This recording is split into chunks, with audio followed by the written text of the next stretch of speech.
Hello student, good afternoon. कैसे हैं आप लोग? तो चलिए आज हम स्टार्ट करते हैं पॉलिटी क्लास 8 चैप्टर 2 धर्मनिरपेक्षता की समझ। अब मैंने आपको चैप्टर 1 में बताया था कि धर्मनिरपेक्षता क्या क्या होता है, और मैंने आपको ये भी कहा था कि सेकेंड चैप्टर में उसके बारे में पूरा डिटेल में पढ़ेंगे। तो चलिए उसी को पढ़ते हैं।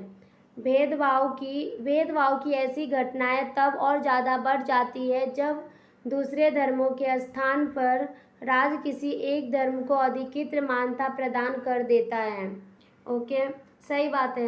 राज को ना मतलब निरपेक्ष रहना चाहिए, मतलब किसी एक धर्म को ज़्यादा आगे नहीं बढ़ाना चाहिए या दूसरे धर्म को दबाना नहीं चाहिए, तभी हमारा देश लोकतांत्रिक देश बनेगा। और अभी भी है, ज़्यादा कुछ है नहीं, पर कहीं कहीं देखने को मिलता है। धर्मनिरपेक्षता क्या है? भारतीय राज ने धर्म और राज की शक्ति को एक दूसरे से अलग रखने की रणनीति अपनाई है। धर्म को राज से अलग रखने की इसी अवधारणा को धर्मनिरपेक्षता कहा जाता है। स्वाभाविक बात है कि कभी भी यदि आपको अपने राज्य को, अपने कंट्री को अच्छे से चलाना है, अच्छे से उसका जीडीपी अच्छा रखना है, मतलब एकदम सब कुछ परफेक्ट रखना है, तब आपको सभी धर्म को साथ में लेके चलना चाहिए और धर्म और राज्य दोनों को अलग रख के ही चलना पड़ता है। इसी को धर्मनिरपेक्षता कहा जाता है। धर्म को राज से अलग रखना महत्वपूर्ण क्यों है? धर्म के आधार पर किसी भी तरह का भेदभाव उन अधिकारों का उल्लंघन है जो एक लोकतांत्रिक समाज किसी भी धर्म को मानने वाले अपने प्रत्येक नागरिक को प्रदान करता है। मतलब यदि हम किसी एक धर्म को मान रहे हैं और दूसरे धर्म का अनादर कर रहे हैं, तो ये हमारे लोकतांत्रिक समाज के लिए बहुत ही हानिकारक चीज़ है। लोकतांत्रिक समाजों में धर्म को राज से अलग रखने का एक महत्वपूर्ण कारण लोगों के धार्मिक चुनावों के अधिकार की रक्षा करता है। मतलब क्या, यदि आप धर्म को राज से अलग कर रहे हैं, तो यदि जिसको जिस धर्म में रहना है वो अपना स्वतंत्रता पूर्वक रह सकता है, अपनी धार्मिक चुनाव कर सकता है। इसीलिए राज्य को धर्म से अलग रखना चाहिए।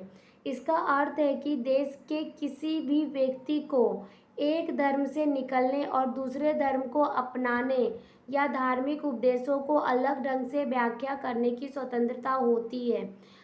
क्योंकि ना अभी अभी आप भारत देश में ही देख लीजिए कि यदि कोई व्यक्ति चाहे कि वो मतलब अपने धर्म को परिवर्तित करना चाहे तो कर सकता है।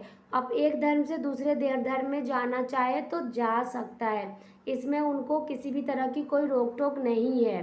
क्यों? क्योंकि हमारा धर्म जो है वो राज्य से अलग है।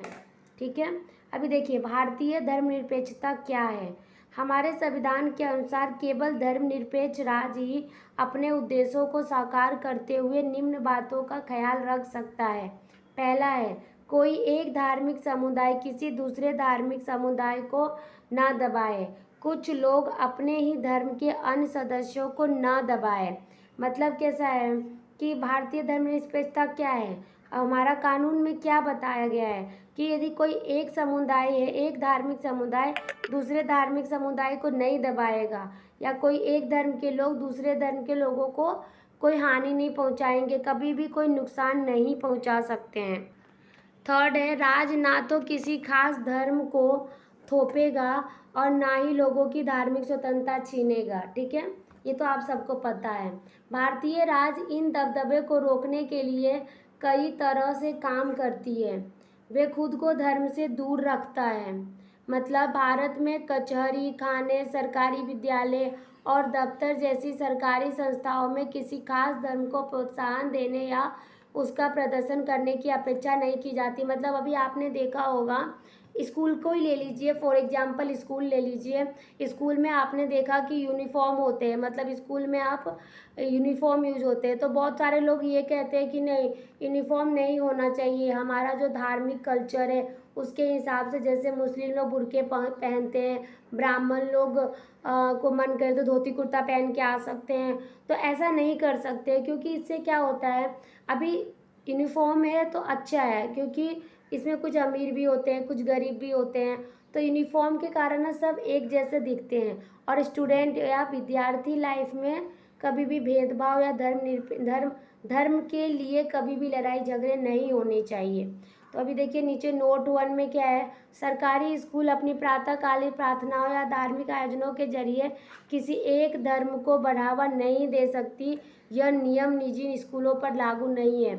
मतलब कैसा है कि अपना जो सरकारी स्कूल है, गवर्नमेंट स्कूल है, वो उनका जो प्रातःकालीन का प्रार्थना होता है उसके जरिए किसी एक धर्म को वो प्रोत्साहन नहीं दे सकती, बढ़ावा नहीं दे सकते। बट जो निजी स्कूल है, प्राइवेट स्कूल है, उस पर हम बंदिश नहीं कर सकते हैं। बट देखा जा रहा है कि वो लोग भी ऐसा नहीं करते हैं, पर उस पर गवर्नमेंट का कोई ये नहीं रहता है, कोई दबदबा नहीं रहता है, पर गवर्नमेंट स्कूल में रहता है। धर्मनिरपेक्षता का दूसरा तरीका है अहस्तक्षेप की नीति। सभी धर्मों की भावनाओं का सम्मान करने और धार्मिक क्रियाकलापों में दखल न देने के लिए राज्य कुछ खास धार्मिक समुदायों को कुछ विशेष छूट भी देता है। इसमें ना बता दे रहा है कि मतलब क्या है, धार्मिक निरपेक्षता का दूसरा तरीका क्या होता है, अहस्तक्षेप की नीति। मतलब क्या है कि एक आपको बताती हूँ एग्जाम्पल इससे रिलेटेड। पगड़ी पहनना सिख धर्म के प्रथाओं के मुताबिक महत्वपूर्ण है, लिहाजा इन धार्मिक आस्थाओं में दखल अंदाजी से बचने के लिए राज्य ने कानून में रियासत दे दी है। मतलब क्या है कि एक स्टोरी बता रही हूँ कि एक बार ना एक आपके एनसीईआरटी बुक में दिया हुआ है, एक सिख इंसान पगड़ी पहन के जा रहे थे और एक दूसरा इंसान था जिसने पगड़ी नहीं पहना था, मतलब दूसरे धर्म का था, उसने हेलमेट पहना था। तो सिख इंसान ने को उस हेलमेट वाले बंदे ने कहा कि आपने हेलमेट क्यों नहीं पहना है, आपको तो फाइन लगेगा। बट वो सिख वाले बंदे ने क्या कहा, नहीं, हमें गवर्नमेंट की तरफ से बोला गया है कि आप पगड़ी भी पहनोगे तो चलेगा, आपको हेलमेट पहनने की कोई ज़रूरत नहीं है। तो इस तरह ना अहस्तक्षेप के कारण भी धर्मनिरपेक्षता बढ़ती जाती है। तो ऐसा नहीं करना चाहिए। अभी आप ही बताइए, यदि सिख बंदा जो है वो यदि इस पगड़ी पहने रहेगा तो क्या इससे उसका सर बच जाएगा? कोई यदि एक्सीडेंट हो गया उसके साथ तो ये तो नहीं कोई देखेगा ना कि उसने पगड़ी पहना कि हेलमेट से ही सर की रक्षा होगी। इसलिए गवर्नमेंट को इन सब बातों पे ध्यान देना चाहिए। नेक्स्ट है धार्मिक वर्चस्व को रोकने के लिए भारतीय धर्मनिरपेक्षता का तीसरा तरीका हस्तक्षेप का तरीका भी है। अभी ऊपर आपने देखा अहस्तक्षेप और अभी नीचे देख रहे हस्तक्षेप। अहस्तक्षेप में आपने देखा कि कुछ कुछ ऐसे धर्म हैं जिनको गवर्नमेंट ने थोड़ी छूट दे रखी है, हाँ आप ये कर सकते हो, आप वो कर सकते हो। और अभी आगे आप देखेंगे कि कुछ कुछ ऐसे चीज़ भी है जिसमें गवर्नमेंट ने हस्तक्षेप भी किया हुआ है। तो हस्तक्षेप वाले में क्या है कि धर्म के नाम पर अलग थलग करने और भेदभाव को रोकने के लिए भारतीय संविधान ने छुआछूत पर पाबंदी लगाई है। राज्य को समुदाय के धर्म आधारित निजी कानूनों में भी हस्तक्षेप करना पड़ सकता है, यानी कि ट्रिपल कानून, ट्रिपल तलाक जो अभी आया है, अभी जस्टिस में ट्रिपल तलाक जो लागू हुआ है मतलब ये हस्तक्षेप के कारण है कि यदि धर्म के नाम पर आप किसी के साथ भेदभाव कर रहे हो, छुआछूत की, तो मतलब इसमें कानून आपको हस्तक्षेप कर सकता है। और ये देखिए ये मतलब क्या, निजी कानून, मतलब ये निजी काम है ट्रिपल तलाक, बट इसमें भी कानून ने हस्तक्षेप किया है। तो ये हस्तक्षेप वाला धर्मनिरपेक्षता जिसमें आपका गवर्नमेंट हस्तक्षेप कर रहा है। फिर है नोट 2 देखिए, राज्य का हस्तक्षेप सहायता के रूप में भी हो सकता है। भारतीय संविधान धार्मिक समुदायों को अपने स्कूल और कॉलेज खोलने का अधिकार देता है, उन्हें समिति आर्थिक सहयोगिता भी देता है। अमेरिका संविधान में हुए पहले संविधान संशोधन के जरिए विधायिका को ऐसे कानून बनाने में से रोक दिया गया था जो धार्मिक संस्थाओं का पक्ष लेते हैं या धार्मिक स्वतंत्रता को रोकते हैं। संयुक्त राज्य अमेरिका में राज और धर्म के पृथक्करण का मतलब है कि राज और धर्म दोनों ही एक दूसरे के मामलों में किसी तरह दखल नहीं दे सकते हैं। ठीक है, ये हमारे संयुक्त राज्य अमेरिका का धर्मनिरपेक्षता का पूरा जरिया है। नोट 1, नोट 2 हो गया, सॉरी ये नोट 3 है। नोट 3 क्या है, भारतीय धर्मनिरपेक्षता और अमेरिकी धर्मनिरपेक्षता के बीच एक अलग फर्क है। अमेरिका धर्मनिरपेक्षता में धर्म और राज्य के बीच स्पष्ट अलगाव के विपरीत भारतीय धर्मनिरपेक्षता में राज्य को धार्मिक मामलों में हस्तक्षेप करने की छूट दी गई है। मतलब क्या है मैंने दोनों क्यों एक साथ पढ़ा कि दोनों में डिफरेंस देखिए। ये जो अमेरिका है, संयुक्त राज्य अमेरिका है। ये धर्म और राज दोनों को ना, मतलब धर्म और राज एक दूसरे से अलग है। मतलब राज ना धर्म में कभी भी हस्तक्षेप नहीं कर सकती है, बट हमारे भारतीय धर्मनिरपेक्षता अमेरिकी धर्मनिरपेक्षता से बिल्कुल ही अलग है।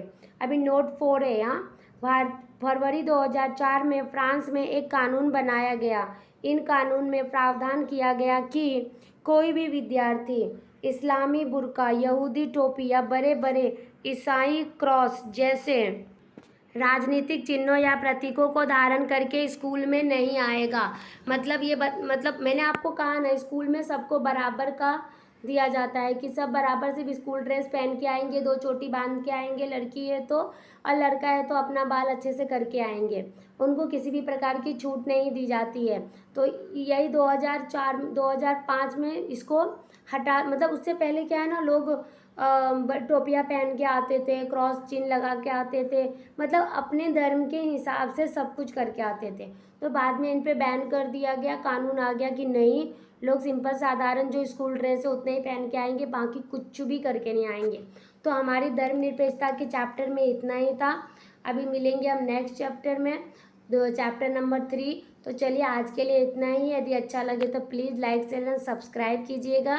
यदि कुछ डाउट रहेगा, कुछ इशू रहेगा तो कमेंट कीजिएगा। Bye bye.